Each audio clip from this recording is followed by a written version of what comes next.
Assalamualaikum warahmatullahi wabarakatuh. Baik, pada pertemuan kali ini kita akan membahas materi tentang sistem gerak manusia. Sebelumnya, kalian harus tahu terlebih dahulu apa yang ingin kita capai atau apa indikator pencapaian pada pertemuan kali ini.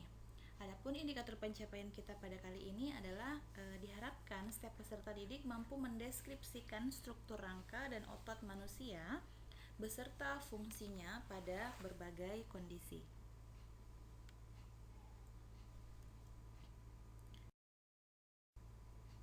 Baiklah, kita akan mulai membahas tentang struktur dan fungsi rangka. Ya, di depan kalian sekarang ada sebuah gambar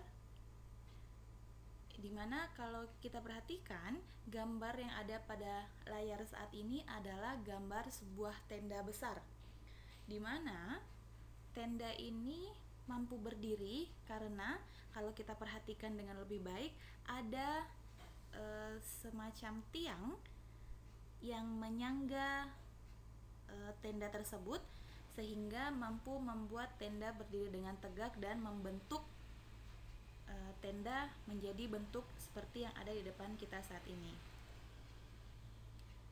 Kenapa saya menampilkan tenda sebagai ilustrasi dari pembahasan kita hari ini? Karena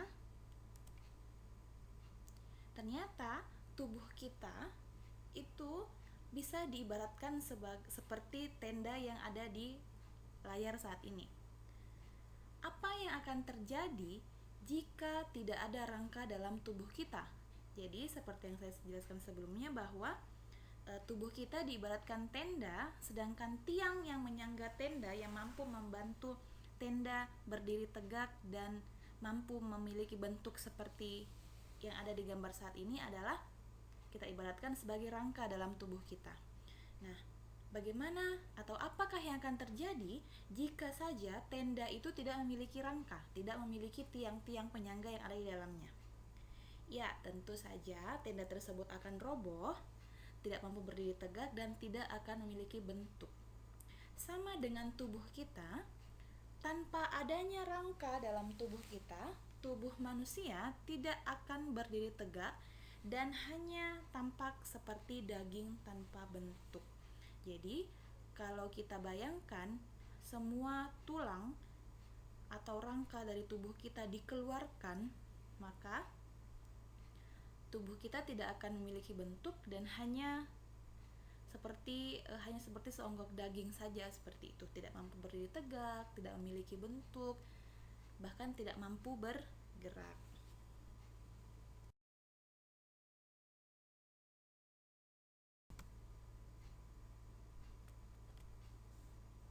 Rangka atau dalam bahasa biologinya kita sebut sebagai skeleton adalah penyusun tubuh manusia berupa banyak tulang yang bergabung menjadi satu kesatuan. Jadi, yang dimaksud dengan rangka adalah gabungan dari banyak tulang dalam tubuh makhluk hidup. Jadi, kalau hanya misalnya tulang paha itu belum bisa kita sebut sebagai rangka, tapi ketika tulang paha sudah bertemu dengan tulang kering, sudah bertemu dengan tulang panggul, maka itu sudah mampu disebut sebagai rangka. Jadi sekali lagi, rangka adalah penyusun tubuh manusia berupa banyak tulang yang bergabung menjadi satu kesatuan. Rangka itu sendiri dibagi menjadi dua jenis. Ada yang namanya endoskeleton dan ada pula yang namanya exoskeleton. Apa perbedaan dari keduanya? Endoskeleton adalah rangka yang terletak di dalam tubuh yang dimiliki oleh manusia dan hewan vertebrata. Jadi kalau endoskeleton itu adalah jenis rangka yang berada posisinya itu dalam tubuh, jadi tidak terlihat.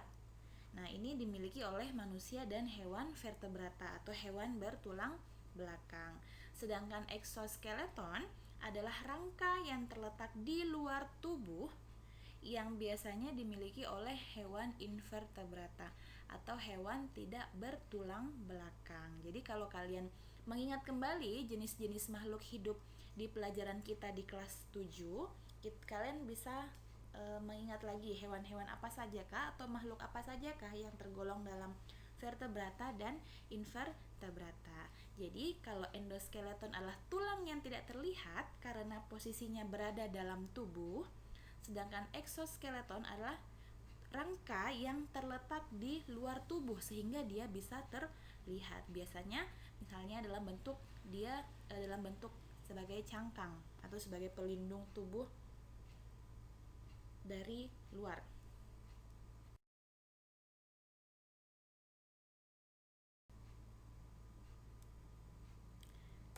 Sekarang kita bahas tentang tulang.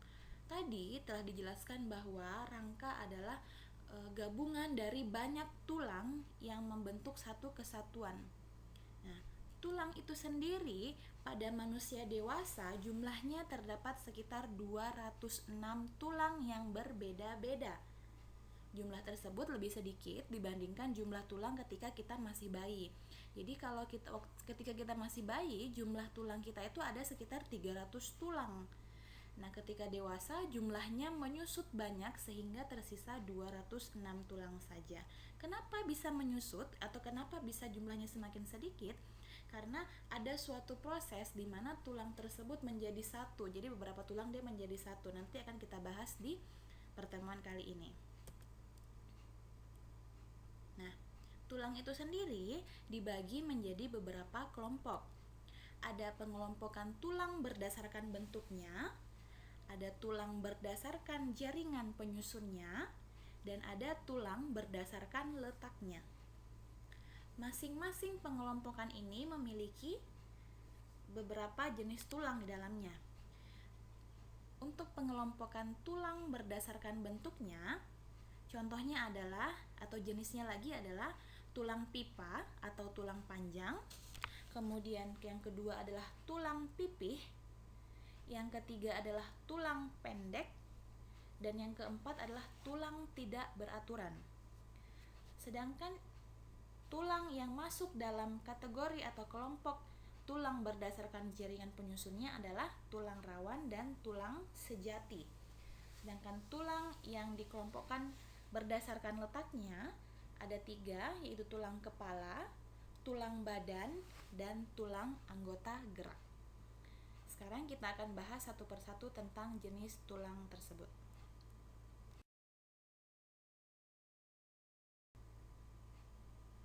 Yang pertama adalah tulang berdasarkan bentuknya. Jenis yang pertama adalah tulang pipa atau tulang panjang. Nah, di depan kalian telah muncul sebuah gambar tulang yang mungkin sudah sering kalian lihat, entah dalam film kartun atau dalam dunia kesehatan. Tulang ini tuh paling sering muncul. Ini adalah gambar tulang pipa. Kenapa disebut sebagai tulang pipa? Jelas karena bentuknya menyerupai bentuk tabung atau pipa yang bentuknya memanjang sehingga disebut sebagai tulang pipa atau tulang panjang.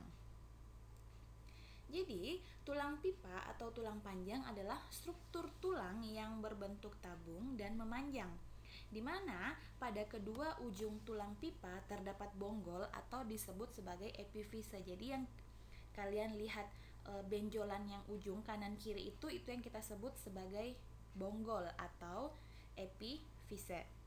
Nah, bagian tengah dari tulang yang memanjang itu disebut diaphyse. Kemudian pada bagian ujung epifis, yaitu di antara epifis dan diafis, terdapat daerah yang aktif membelah yang disebut sebagai cakra epifis, di mana daerah inilah yang bertanggung jawab terhadap perpanjangan tulang pipa, terutama pada masa pertumbuhan. Jadi kalau yang di bagian ujung-ujung itu kita sebut sebagai epifis, kemudian yang di bagian tengah disebut diafis, kemudian antara diafis dan epifis kalau kalian perhatikan ada jarak warna putih. Nah, itu yang kita sebut sebagai cakra epifis, di mana daerah inilah yang bertugas untuk memperpanjang tulang pipa. Jadi pada daerah inilah yang membuat kita semakin tinggi, tubuh kita semakin panjang, bagian tubuh kita semakin panjang. Jadi cakra epifis inilah yang bertanggung jawab terhadap perpanjangan tulang pipa, terutama pada masa pertumbuhan.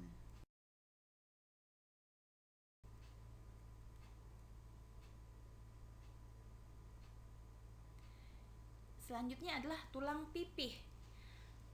Jangan sampai salah sebut, ini namanya tulang pipih, bukan tulang pipi. Kalau tulang pipi lain lagi, tulang pipi berarti dia posisinya di pipi.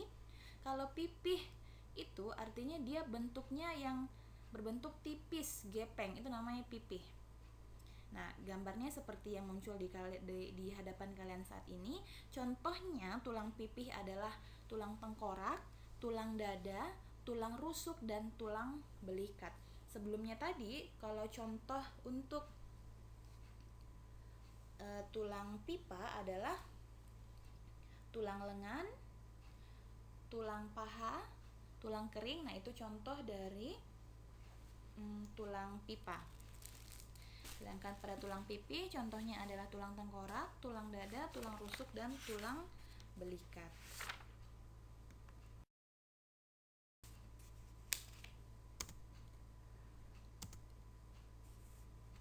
Kemudian tulang berdasarkan bentuknya yang selanjutnya adalah tulang pendek.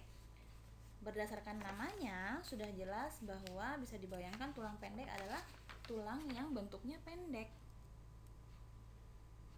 di mana dia berbentuk bulat. Ada yang berbentuk bulat, ada yang berbentuk kubus, dan dia berukuran pendek. Contoh dari tulang pendek adalah tulang telapak tangan dan tulang telapak kaki. Jadi kalau kalian lihat di gambar saat ini adalah contoh tulang telapak tangan, dimana kalau kita lihat setiap ruas itu adalah merupakan tulang pendek. Jadi dalam telapak tangan kita itu ada banyak tulang pendek. Jadi satu ruasnya itu adalah satu tulang.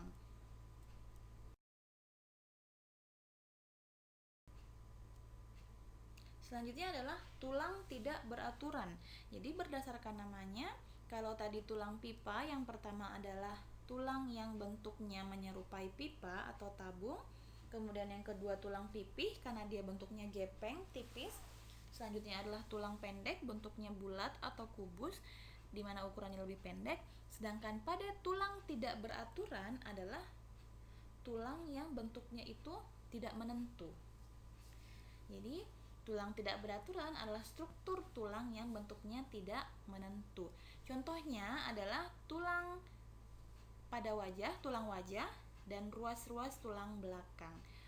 Gambar yang saat ini muncul di hadapan kalian adalah contoh dari ruas tulang belakang, di mana kalau kalian lihat bentuknya memang tidak beraturan. Ada yang berbentuk sedikit bundar, pipih, terus kemudian ada yang memanjang. Jadi itu yang kita sebut sebagai bentuk yang tidak menentu. Pengelompokan tulang selanjutnya adalah berdasarkan jaringan penyusun. Jadi, pada awalnya semua tulang manusia memiliki struktur yang lunak atau lentur ketika berada pada masa janin atau pada proses perkembangan embrio, di mana posisinya kita masih berada dalam rahim. Namun, setelah manusia lahir dan seiring dengan pertumbuhannya, sebagian tulang tersebut mengalami proses penulangan atau osifikasi, sehingga menjadi keras dan kaku. Jadi mungkin kalau kalian punya adik kecil atau punya keponakan, punya saudara seperti itu, biasanya kita dilarang menyentuh di bagian kepala atau kita dilarang menyentuh atau memegang tubuh anak kecil dengan terlalu keras. Kenapa? Karena pada posisi itu tulang pada anak bayi itu belum sekeras tulang pada manusia dewasa. Jadi nanti seiring bertambahnya usia, setiap tulang pada tubuh kita itu akan mengalami proses penulangan atau nama lainnya adalah osifikasi, di mana tulang yang tadinya lunak, yang belum terlalu kokoh itu akan menguat, mengeras, dan akhirnya jadi kaku. Nah, tadi berdasarkan penjelasan sebelumnya bahwa berdasarkan jaringan penyusun tulang kita bagi menjadi dua, ada yang namanya tulang rawan dan ada namanya tulang sejati. Yang pertama adalah tulang rawan atau cartilage. Tulang rawan adalah tulang yang banyak mengandung zat perekat kolagen, yang dimana kolagen itu berupa protein sehingga dia bersifat lentur. Berdasarkan kelenturan tersebut, tulang rawan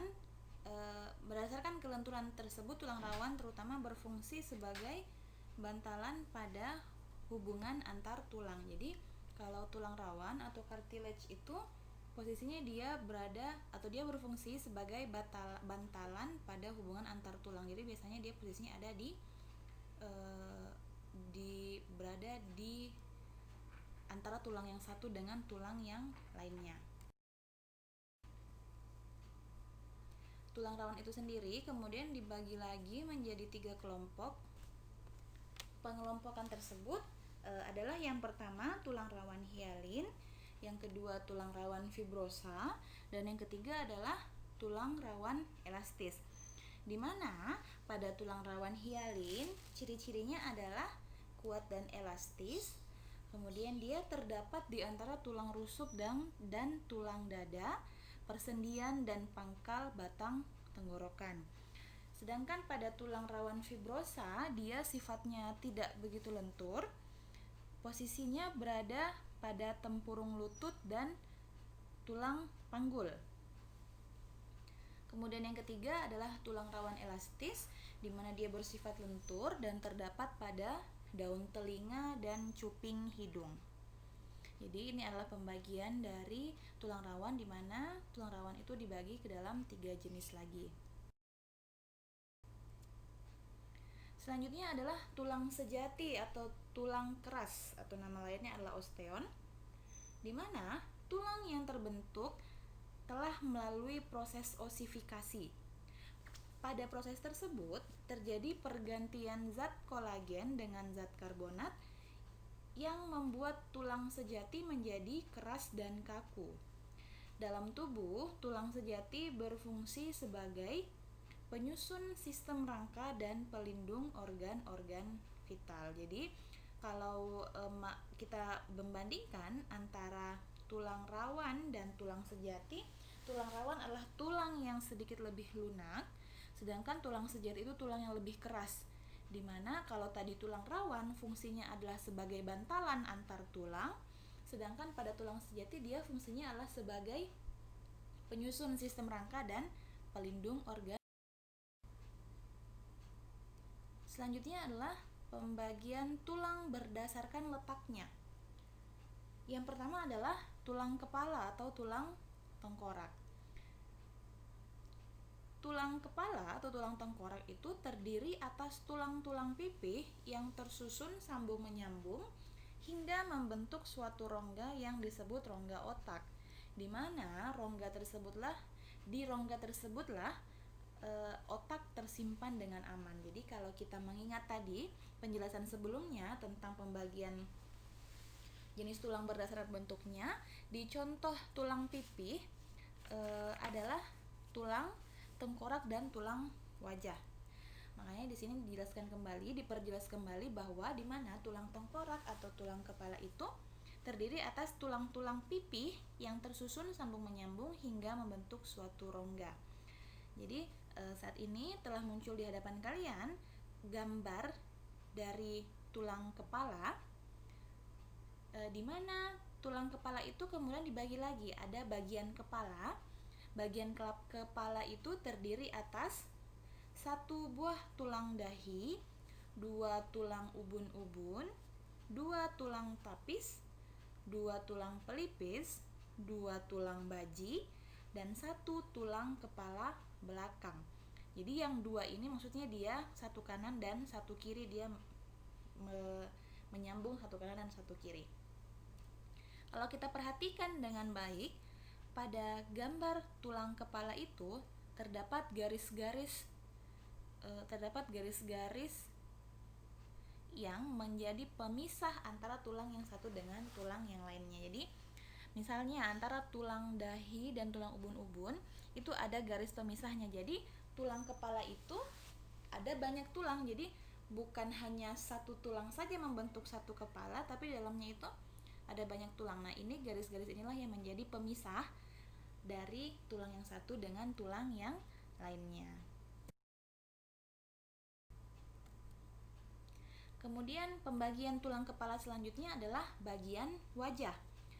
Di bagian wajah ini terdapat 2 tulang rahang atas, 2 tulang rahang bawah, 2 tulang hidung, 2 tulang pipi, 2 tulang air mata, 2 tulang langit-langit, dan 1 tulang pangkal lidah.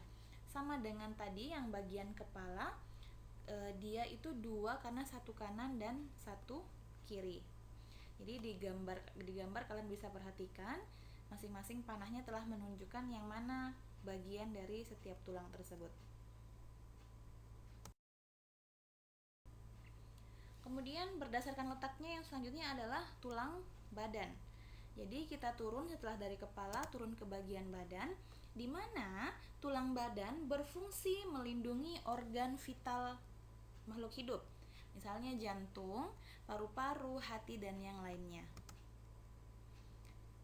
Tulang badan itu kita bagi lagi menjadi beberapa bagian sama dengan tulang kepala. Bagian pertama adalah tulang belakang. Kalau kalian perhatikan ini gambar yang ada di depan kalian adalah saat ini adalah tulang belakang. Jadi yang mengisi punggung kalian. Tulang yang membuat tubuh kalian menjadi bisa berdiri tegak ya. Dimana pada tulang belakang ini terdapat 7 ruas tulang leher, kemudian turun lagi ada 12 ruas tulang punggung, di bawahnya kemudian ada 5 ruas tulang pinggang, selanjutnya 5 ruas tulang belakang, 5 ruas tulang kelangkang, dan 4 ruas tulang ekor, dimana yang tulang ekor ini terlihat seolah menyatu, tapi dia terdapat 4 ruas di dalamnya. Jadi kalau kalian perhatikan di gambar telah dibagikan bagian mana saja yang masuk tulang leher, tulang punggung, tulang pinggang, tulang kelangkang, dan tulang ekor. Jadi kalau kita total jumlah ruas tulang pada tulang belakang kita adalah ada 38 ruas tulang. Jadi bagian belakang tubuh kita itu disusun oleh 38 ruas tulang. Kemudian bagian selanjutnya adalah tulang rusuk dan dada. Tadi telah dijelaskan sebelumnya bahwa fungsi dari tulang badan ini adalah melindungi organ vital seperti jantung, paru-paru, hati, dan organ-organ yang lainnya. Kenapa? Karena organ kita itu berada di dalam tulang badan. Jadi kalau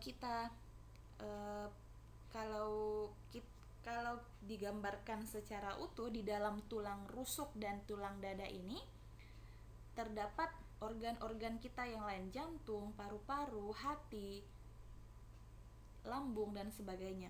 Jadi organ vital kita itu berada di antara tulang belakang dan tulang rusuk. Jadi dia seolah terkurung di dalam tulang rusuk.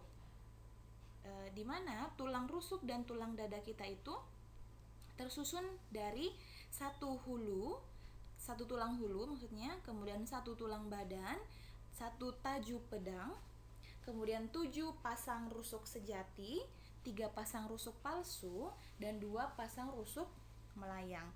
Jadi tulang inilah yang tersambung dengan tulang belakang tadi yang kemudian mengurung organ-organ vital kita sehingga mampu melindungi organ vital kita dari kerusakan. Misalnya terdapat serangan dari luar, misalnya terdapat pukulan dari luar, maka yang akan menahan terlebih dahulu adalah tulang, tidak langsung terkena pada organ vital.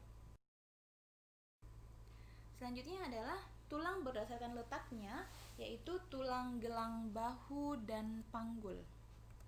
Jadi ini adalah tulang gelang bahu di mana terdapat 2 tulang selangka dan 2 tulang belikat.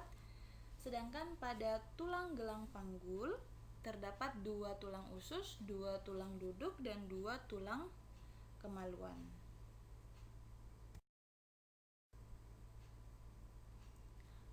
Kemudian, tulang berdasarkan letaknya yang ketiga adalah tulang anggota gerak.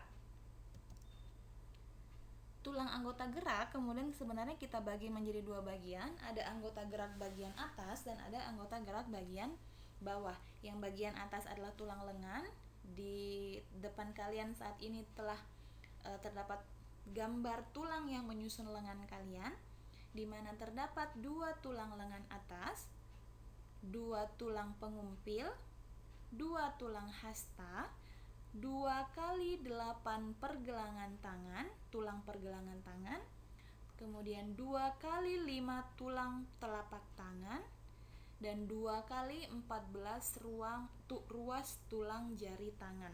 Jadi di pergelangan tangan kita itu ada 8 tulang, berarti kanan dan kiri berarti ada 2 kali 8, kemudian di telapak tangan juga ada 5, kanan kiri berarti dikali 2 lagi, dan di jari tangan kita ada 14 ruas tulang yang tadi sudah digambarkan pada saat menjelaskan tentang tulang pendek. Jadi ini adalah tulang yang menyusun anggota gerak manusia pada bagian atas. Selanjutnya anggota gerak bagian bawah. Jadi kalau saat ini di depan kalian muncul gambar tulang yang menyusun gerak bagian bawah, berarti kaki ya. Dimana kita sebut juga dengan tulang tungkai, dimana tulang tungkai ini terdiri dari 2 tulang paha kanan kiri maksudnya, kemudian 2 tulang tempurung lutut, 2 tulang kering, 2 tulang betis, 2 kali 7 tulang pergelangan kaki, 2 kali 5 tulang telapak kaki, dan 2 kali 14 ruas tulang jari kaki. Jadi 2 ini maksudnya kanan dan kiri ya. Berarti kalau di pergelangan kaki kanan ada 7, berarti kanan dan kiri berarti dikalikan 2, seterusnya sampai di tulang jari kaki. Nah, tadi telah dijelaskan singkat tentang proses osifikasi atau proses penulangan, di mana tulang yang tadinya lembek, lunak, kemudian akan seiring dengan bertambahnya usia, seiring dengan pertumbuhan tubuh kita, dia akan mengalami proses osifikasi atau proses penulangan. Di mana proses osifikasi mulai terjadi pada bagian tengah tulang rawan yang kemudian meluas sesuai dengan pertumbuhan tulang.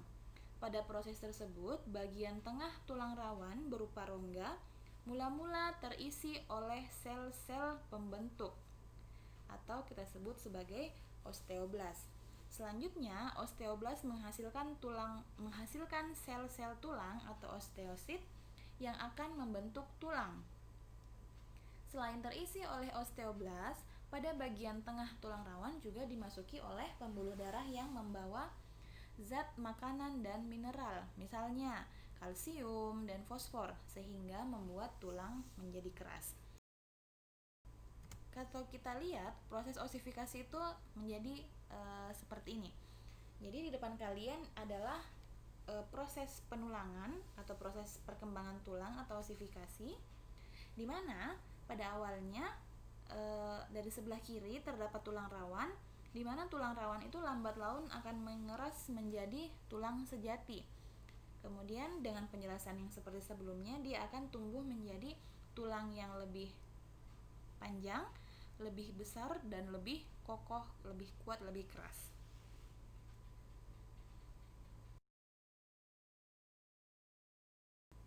Nah, baik. Dari semua penjelasan kita, pembahasan kita hari ini tentang tulang, tentang jenis-jenis tulang, posisinya, tentang proses osifikasi, kemudian yang menjadi akhir adalah tentang apa sebenarnya fungsi dari rangka dalam tubuh kita. Jadi terdapat 5 fungsi rangka. Yang pertama, berfungsi menyangga dan memberikan bentuk tubuh. Yang kedua, melindungi organ-organ dalam tubuh yang vital dari resiko luka atau rusak. Yang ketiga sebagai tempat menempelnya otot yang membantu proses gerak. Yang keempat adalah sebagai tempat pembentukan sel-sel darah, yaitu pada sumsum tulang pipa dan tulang rusuk. Kemudian yang kelima adalah sebagai tempat penyimpanan mineral atau kapur. Jadi terdapat 5 fungsi rangka dalam tubuh makhluk hidup. Baiklah, untuk materi tentang tulang kita cukupkan sampai sini dulu. Kita akan bertemu kembali pada pertemuan selanjutnya masih tentang sistem gerak pada makhluk hidup. Sekian dan terima kasih. Wassalamualaikum warahmatullahi wabarakatuh.